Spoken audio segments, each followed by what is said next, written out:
Hello, everyone. I am Laura Sheehan, and this is an empowering perspective, an inspiring interview to ignite your inner spark. Today, I am thrilled to be joined by Vici Tanner, a certified expat life coach and founder of Support for Expat Moms Worldwide. Welcome, Vici. Thank you, Laura. Hello. Thank you for having me. I am so excited to have you here today. And I, of course, have your wonderful bio in front of me, but I would love it so much more if you could tell everybody a little bit about you. I would love to do that. Thank you. So, obviously, my name's Vici. I've lived abroad now for just over 16 years. I've been working in the scuba diving industry and hospitality.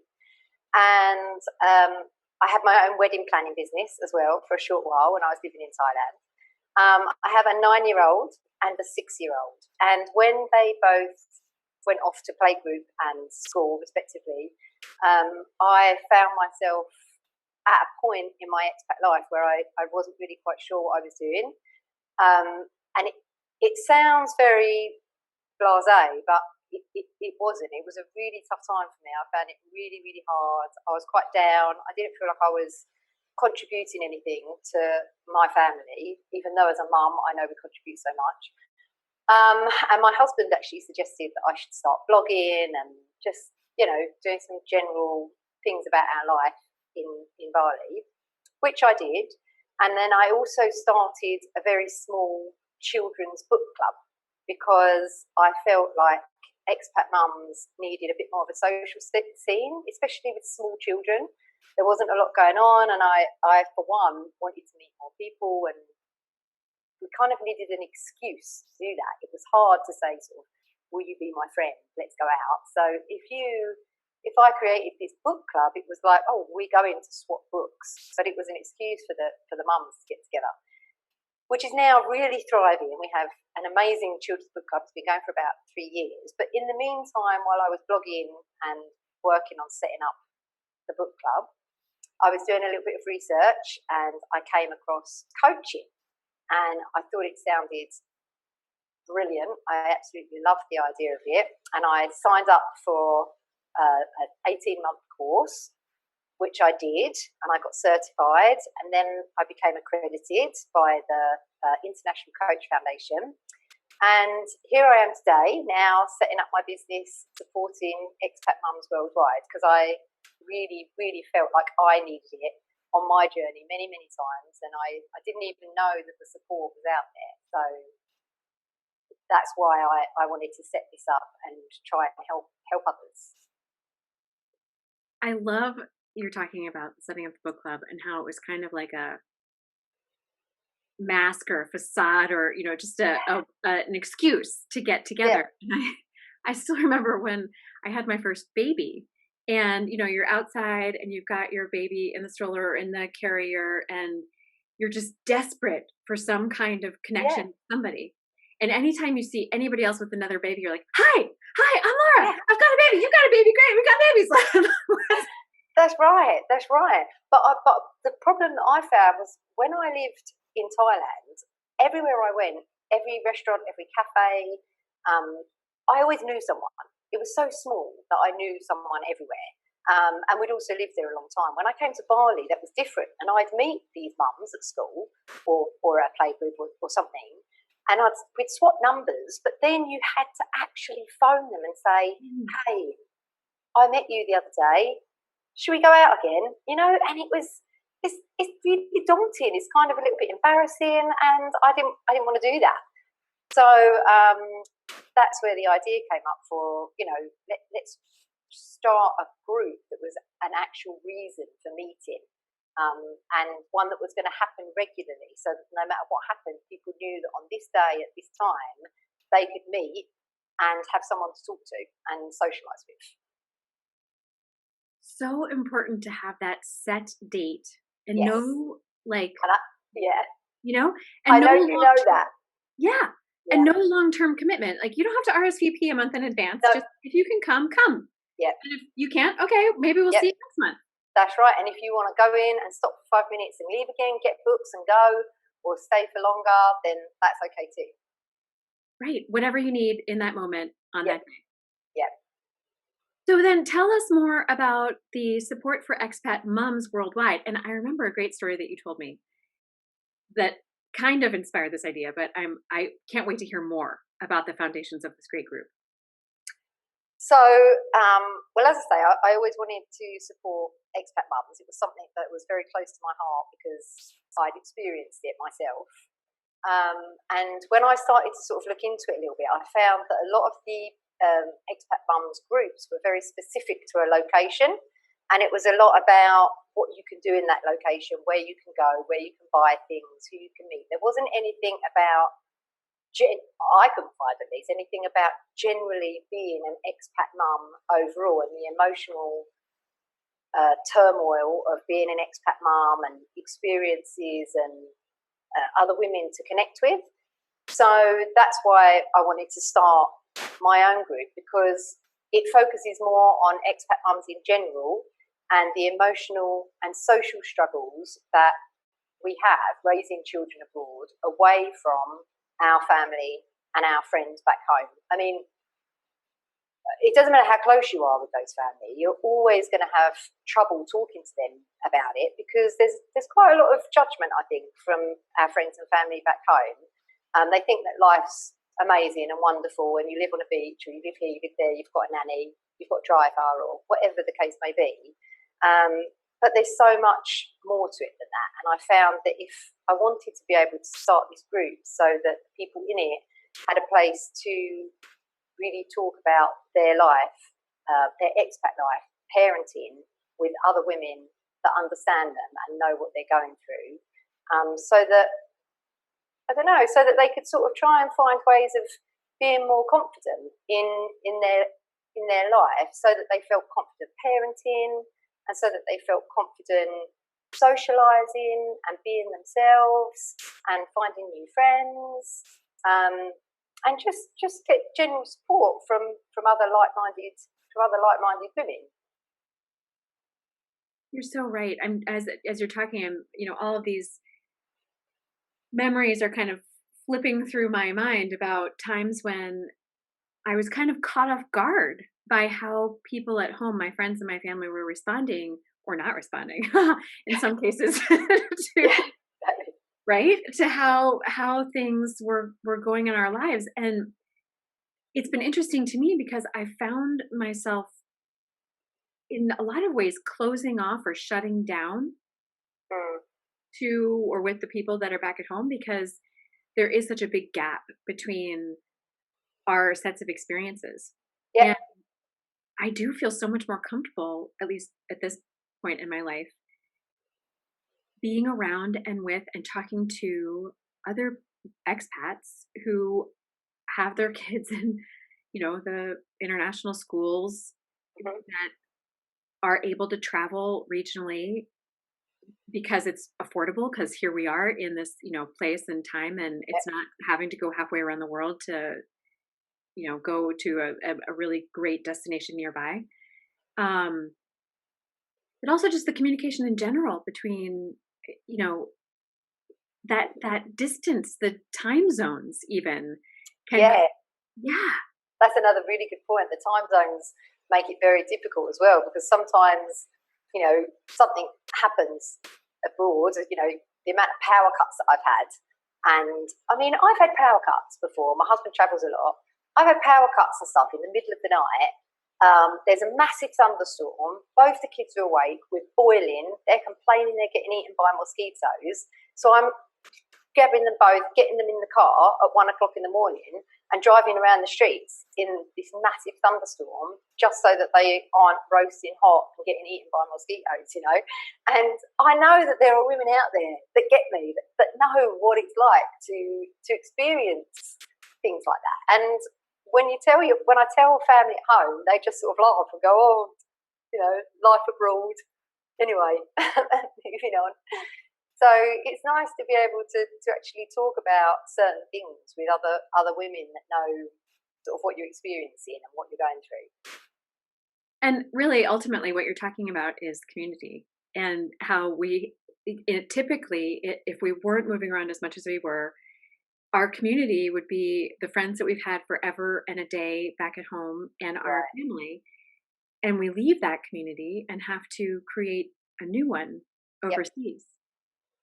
So tell me more about, because concept I know the concept of community is one that is very near and dear to your heart. Tell us Yes. more about that. Well, a lot of the women that I've worked with through the group, like that I've interviewed, or clients that I've had, they share with me over and over again one of their biggest struggles is that they miss their family and friends back home, and that they're lonely. They don't have the social interaction with very, very close friends abroad that they would have if they were back home. And now, like as humans, community is a basic need for us, right? If we don't have it, we're going to continually seek it out. We need it. We're going to feel like we're lacking. We don't have this sensitivity. And we crave a common ground, people that know us, people that we can feel comfortable with, or we can really feel ourselves. We literally need community in order to feel like we're part of something. But as expats, we also push it away all the time because it means leaving our comfort zone every time we move somewhere new, and we have to actively seek out new friends. And it can be really exhausting and sometimes extremely disheartening for us. And that's one of the ways that I am hoping that I can try and support others by spreading the word about location-specific community groups that can help others when they move into a new location, but also spread the word about these groups to help them expand these groups into new locations. Because some of the groups that I found, as you know, Laura, are just absolutely genius, and they are helping women in a way that, I mean, I just think it's outstanding. And like, I'm going to mention one group that there is in Germany. I know you're getting excited. I know you like this one. It's such a great idea. And there's a lady or a group in Germany who have set up a specific community that has got like a database of women who are there free of charge to help new women, new expat women that have come to the area and they're having a baby and they've got no family and friends around them. And this database of women, you can just call on them and they come round to your house and deliver home-baked dinners for you and your family and sit with you for however long you want, half an hour, 10 minutes, and just sit with you and bring you this home-cooked meal for you and your family to enjoy it because you've got this brand new little baby and you're exhausted and you've got no one to help you. And there's groups like that I mean, how much help, how awesome would that be for you if you've just had your baby and you're living abroad and you've got no one to help you? So I really want to help groups like that to spread around the world, and I want to help other people to learn about them and to know about them, and make the most of them, and remember that there are people out there to help you. That is awesome. And again, you're like getting into my head and making me go back in time to these really critical moments in life where, I mean, I very vividly remember holding my first baby, my daughter Evelyn, who's now 12. Oh my gosh. Anyway, when I was holding her, I was almost angry at the world. Yes. Of course I love her. I was so happy to have her and have her be healthy and at home with me. But I was sitting on the couch and almost brought to tears because I thought, how in the world, how do people make dinner when you have a baby? I don't know how you make dinner when you have a baby, because as soon as you start doing one thing, the baby cries or needs something. And my mind was blown by the concept of being able to do anything outside. Right. Yeah. And then the reason I was angry, it was because I was like, why didn't anyone tell me that it's so time consuming, and as you know, you want to enjoy everything that expat life has to offer, and you're saying to yourself, I should be happy, I'm living abroad, I'm living in this amazing place, you know, I've got this beautiful baby, or you know, whatever the case may be. but I'm suffering. I'm missing my family. I want emotional support. I know, whatever it may be in the day, whether it's a power cut, whether it's a new baby, whether it's a broken down car and not knowing who to call to help you, you've locked yourself out and you don't know, you don't know anyone to come and help you, whatever it may be, you need support and you feel to yourself, dear God, if I was at home, I could call this person or I could call that person. And it makes you feel lonely that you're constantly feeling that way. And not only that, not only when you need help for things that go wrong, but when you're trying to achieve something and you need help, that's another thing. Because then you think to yourself, if I had my sister here, or they would say to me, come on, what are you doing? You can do this. Oh, you've got this. You're more than capable. I'll have the kids. I'll look after the children for you. You go and you sort that out because you can do this. And again, when you're abroad, you rarely get that. And it makes me feel a little bit sad, actually, because no wonder we feel lonely, because that's really, really hard when you're trying to achieve something or when something's going wrong and you've got no one there to help support you, no little cheerleading group like what we do have when we're at home.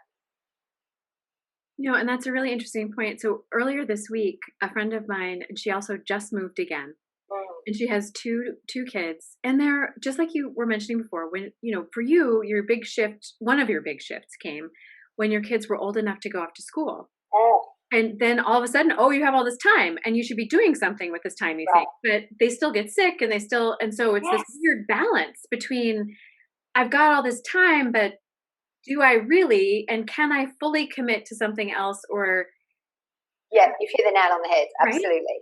Right? And so she said that she really wants, she's got this great goal in mind. And the way that she said that she's using her kids as an excuse not to jump in with both feet. Honestly, you could be talking about me, because I feel the same way sometimes.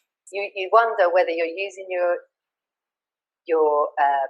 role as a mum, not your priority, your role as a mum, basically, to say, well, I can't do any of those things because my kids still need me, and you probably can't.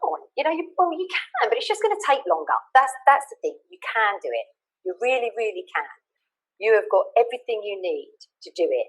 It's just going to take a little bit longer because you may not have as much physical support, like family to help take care of the kids or whatever. You might not have as much of that as you want. But you can do it and you will do it, but it's just going to take longer. And that's where, again, you need a little bit of extra support around you, or you want an extra bit of support around you to help give you that boost. Right, and a place that you can go to ask for help. Yeah, exactly. Right. So right. What have been the big takeaways so far from the Support for Expat Mums Worldwide group? I think it's about how community can feel so good and yet so disheartening at the same time. It sometimes feels like you're stuck in a vicious circle unless you really know how to navigate it, to be able to embrace and really enjoy it, but at the same time know how to manage without it, because sometimes you aren't going to have it, right? We know that. It's a transient community. People come and go, including ourselves. So sometimes we're not always going to have that community. So we have to be able to manage without it sometimes. So when those times are tough, when we do go through those tough times and we feel like our friends, that they're the times when we might feel like the friends that we do have aren't as emotionally close as we'd like them to be. And it highlights to us how transient our community is, and perhaps how our friends aren't as reliable or as close as we'd like them to be. And that's when we start to miss home. That's when we start missing, those close friends from our childhood and like-minded friends. And that's the bit that we then need to learn to deal with. And that's where I think that's where we then need to start going inwards and looking at other areas, which is where I also like, the one-on-one coaching comes in, which is where I also then like to try and support clients, because the community isn't always there. We don't always have that community. As I say, they do come and go. And at times like that, when we don't have people around that we're super close to, that's when we need to look inwards, because we need to be able to build our community, to have fun with them, and hopefully to make some of those really, really good close friends. But we also need the tools to be able to manage without them, if and when we have to.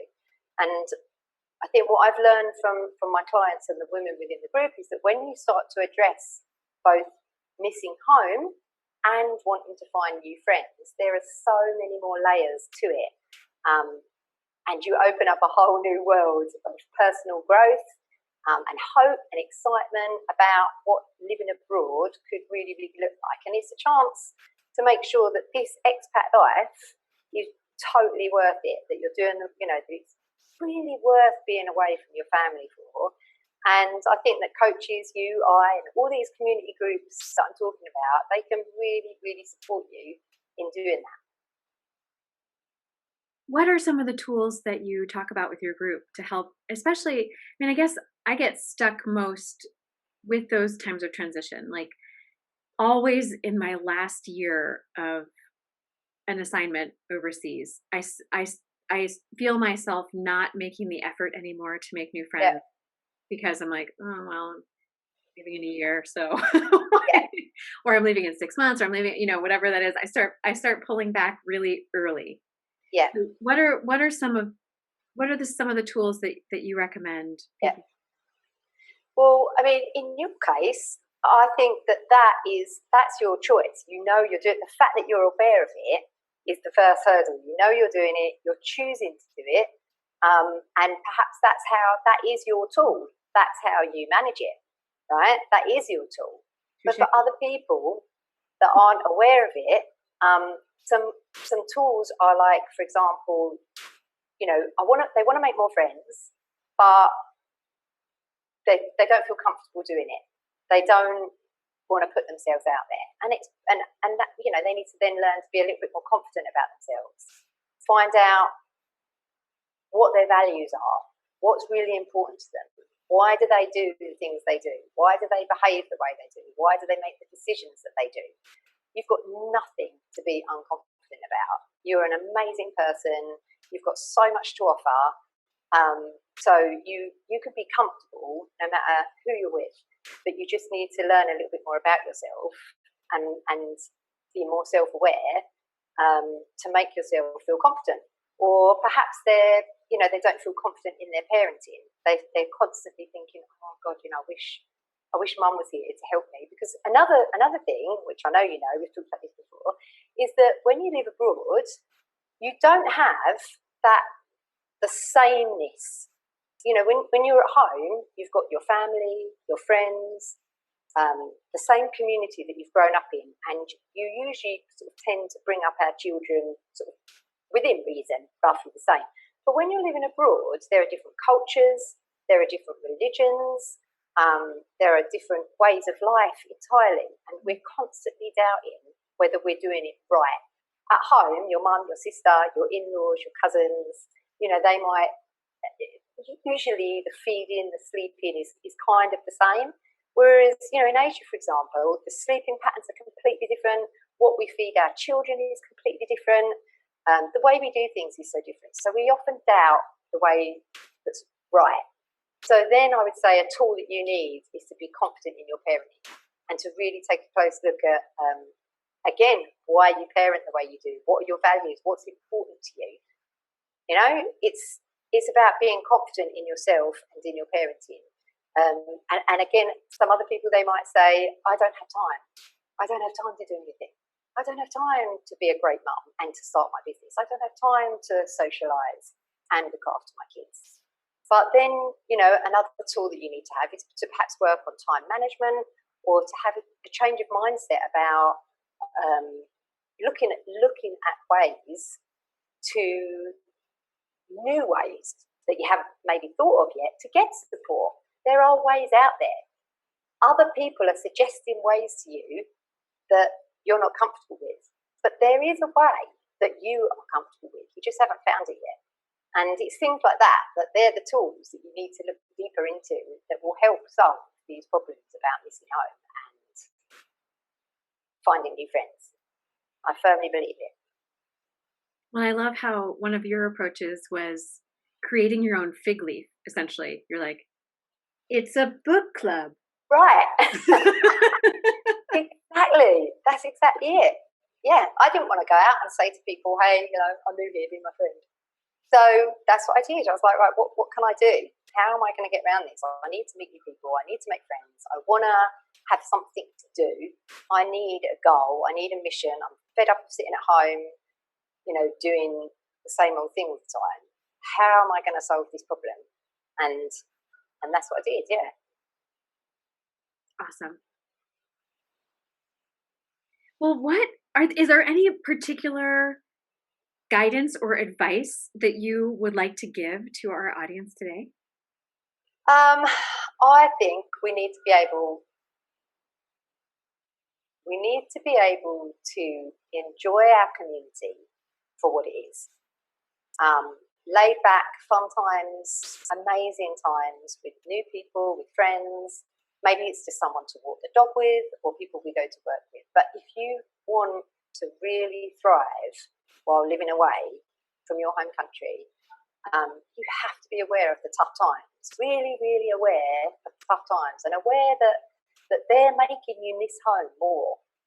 And then we have to learn to manage those times. And you have to embrace your community. Let the friends in. Enjoy them. Be open to connecting with them. And don't put off making friends in case they or you leave or because you might not click with someone. Because when we really, really let people in and vice versa, I think that we see the good in people and then the bad doesn't matter so much to us. And that's how we make real friends. I remember living in a teeny tiny island in the Caribbean, and we were living in such close quarters with people that I made some of the best friends and I've done this twice on 2 little tiny islands, and I made some of the best friends that I will ever make with people. And it wasn't that we didn't have faults. Of course we all had faults, and perhaps in another place we wouldn't have been such good friends. But we saw past those faults because we got to know the person, really get to them, and the good stuff outweighed the bad. So if we can let people in and really don't worry about if you don't click with them, and don't worry about if they don't like something about you, just be open to it. Be open to making new friends. Make the effort to see them. Find the time. Surround yourself with lots of people because you never know what doors they will open, how they will support you, and make your expat life the best one. And you can do the same thing for them, right? You can be that person that they're looking for, that they need someone to help them. They need support too. We are not the only ones that are finding it difficult, that miss our friends and miss our family back home. So open up, let them in, and try to embrace your community. And I know that that's not easy for all the reasons that I said earlier about the confidence and finding the time, and troubling times that we're going through. You might have more on your mind, not in a place to be able to socialise, which is why I started coaching, and that's why I started the Facebook group, so that we have somewhere to turn to and we can try and get the support that we need whilst creating this community and becoming more self-aware and learning about ourselves, so that in those tough times we've got a community to turn to because we choose to, because we want to, because they're our friends, and because we have fun with them. But we can look inwards and find our own answers because we have all the answers. We're bloody badass women. We can do this, If we can parent abroad, we can do so much. And I think the community around us will support us, but as I say, we need to be able to support ourselves as well. And our families aren't here, and we really miss them, but we love life abroad. And the good thing is that you can not only manage this, but you and your family can totally and utterly thrive and truly make the most of this once in a lifetime opportunity to bring up your children abroad. We should not take it for granted because not everyone gets to do it. We just need to really make it worthwhile, and the support is out there. Don't give up. The support is out there, and there are people that are there to help you. My heart feels so big right now, and I'm so excited. And, I honestly, the word support is so great because you're right. It's not just for the good times, or it's not just for the bad times. It's for both. It's for the good times and the bad times. Yeah. And to be so accepting of ourselves and the roller coaster that we're always on emotionally when we're overseas. I don't even remember when I was introduced to it, but at some point, someone told me about the W curve that happens when you move to a new location. Yeah. And how you get there and you're like, yes, I love this place. This is awesome. It's an adventure. This is so great. And then about 6 months later, you're like, whoa. Okay, all my stuff is put away. Now I've got nothing to do. I've got no friends. The kids are in school. My partner is at work. I'm lonely. I don't know what I'm doing here. How am I going to make it through the next few years? And then you start pulling yourself up again and you're like, oh, okay. I think I got this. I got a friend. I got one friend. I can call on that person. I kind of know my way around the city now. And then you go through maybe one or two more dips along the way. But just to know that it's totally normal to go through that process, not only with moves, but with parenting, with friendships, with jobs, and with all these different phases that we're going in and out of. And I think it's particularly important, like you said, to bring people together for at least one common thread, one common ground.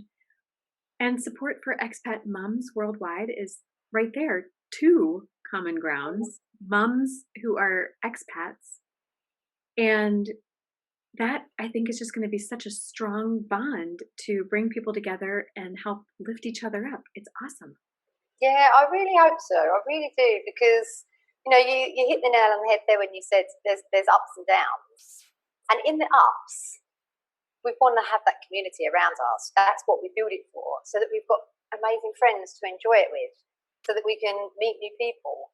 But in the downs, when we, as I said earlier, we perhaps might think, oh, I'm not as close to that person as I'd like to, or wish my sister was here, or I wish so and so was here.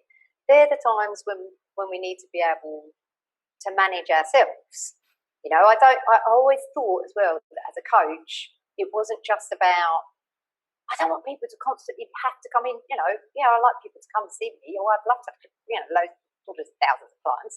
But it's about trying to teach people to learn for themselves how to deal with this and how to manage it. And that's what coaching has done for me. Coaching has truly, I don't know about you, but helping me manage my own feelings, my own emotions, and be self-aware has helped me. I can't even begin to tell you, especially being away from my family and stuff at home. As an expat, I think it has helped me exponentially, because it's opened my eyes to so much about myself and ways to deal with the ups and downs of life. Unbelievably. Another question popped into my head, and that is, in your group, have you yet had a member or members that are going through the repatriation process? I haven't had any people within the group specifically that are going through the repatriation, but I have spoken to people, and again, it's a side of being an expat that I am yet to know anything about. I don't know anything about repatriation because I haven't gone back yet, but it's again another completely different side that women and families absolutely need support in. Yeah. Do you think that there would be room in your group for repatriation as well? Is that still part of the expat? I think it's still part of the expat journey. For sure. Because I tell you, although I say I haven't specifically spoken to anyone about it, there are already mums within the group that have joined and then gone back to home. And they haven't specifically said, oh my God, I'm finding this really hard. But I know they're out there, and we stay in touch, and they still contribute to the group. And I hope to think, and if any of you are watching this, please still use the group, because it doesn't matter who you are. We're here to support you. You're all on the same page. We were expat mums. We are expat mums. We're all going to perhaps maybe all go through repatriation one day. So we need to, be there for one another. Well, it sounds like yeah, it would be critical to have that continued support making the transition Yeah, back. Yeah, to yeah, I be totally able to agree. call on people who do understand Yep, and can offer words or approaches or methodologies or tools to help go through that transition period. for sure, absolutely. Yeah. Yeah. Well, Vicky, how can people get in touch with you if they want to have a conversation directly with you or about your coaching or about the support for expat moms worldwide? They can either go, if they're an expat mum, please, please, please come and join the group, which you'll put a link to, I'm Mhm. assuming, Laura, Yeah. in the notes. And I also have an expat life coach Facebook page, which is Victoria Tanner Expat Life Coach, and my email address as well. So I can give you all of that, and we can just put links Will do. in the notes. Yeah. Yes. Well, thank you so, so much, Vicky. Are You there are any so other welcome. last bits of advice, last words that you'd like to impart before we end our call? No, I don't think so. I do want to, actually, there is one thing I want to say. I wanted to say just that I really hope that with this group, I can create an expat community that remembers we all feel lonely sometimes and we all need help and support. And there are friends and social groups and coaches, just like you and I, Laura, whose sole purpose, so, I mean, we've done this because we genuinely want to help people. And our sole purpose is to support the expat community and make it easier and more fun. And I really, really want to shine a huge, big, bright light on those groups, no matter how lonely you might feel sometimes. There are people in every corner of the world that want to support you. And I genuinely hope that all of our services, mine, Laura's, and all the other coaches and groups and communities out there can do that for you. Because this is such an amazing opportunity to make the most of, and don't feel like you have to do it alone. That's it. Agreed, 100%. Thank you so, so You much. are so What welcome. an awesome way to end the conversation. Thank you. Thank you. And thank you all today who are listening for joining us for this empowering perspective, this incredibly inspiring interview with Vicky Tanner. Thank you all. Thank you all. Thank you, Laura.